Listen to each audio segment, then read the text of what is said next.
اموزن اړوند 9 ولایتونو ترمنځ انټر کلب سیالیو دویم پړاو نن رسما په کندوز کې پیل شو.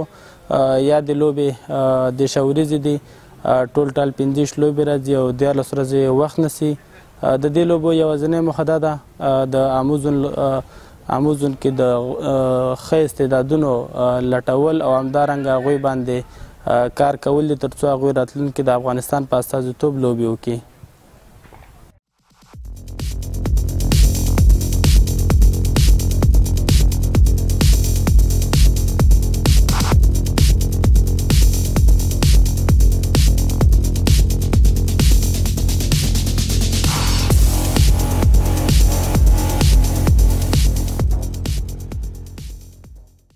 نو دغه رقم سیالۍ چې دي د کرکټ بورډ نه موږ ډېر خواست کوو چې دوی ډومسټک څومره کولی شي سټرونګ کړي او همدغه ډومسټک نه آینده د افغانستان ملي لوبډلې ته پلیران ورکول کېږي. څومره چې ډومسټک سټرونګ آینده به د افغانستان ملي لوبډله قوي او مضبوطه وي.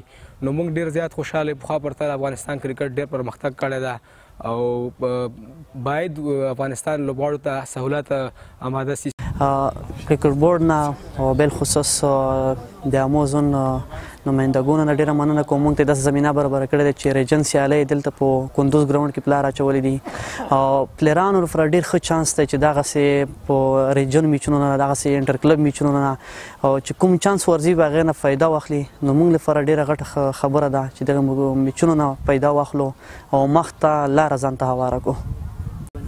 موږ ډېر خوشحاله یو چې داسې ټورنمنټونه موږ ته ارینج کېږي او موږ کوشش محنت دا ډېر زیات کوو چې موږ ملي ټیم ته لاره پیدا کړو او زموږ د مشرانو نه دا خواست چې داسې ټورنمنټونه موږ ته ارینج کړي چې ښه پلیران ته باید چې مخکې پرمختګ وکړي او نو ټول مشرانو نه موږ زیاته مننه کوو خاص کر کرکټ. پژواک خبری آژانس د پیښو ریښتینې هنداره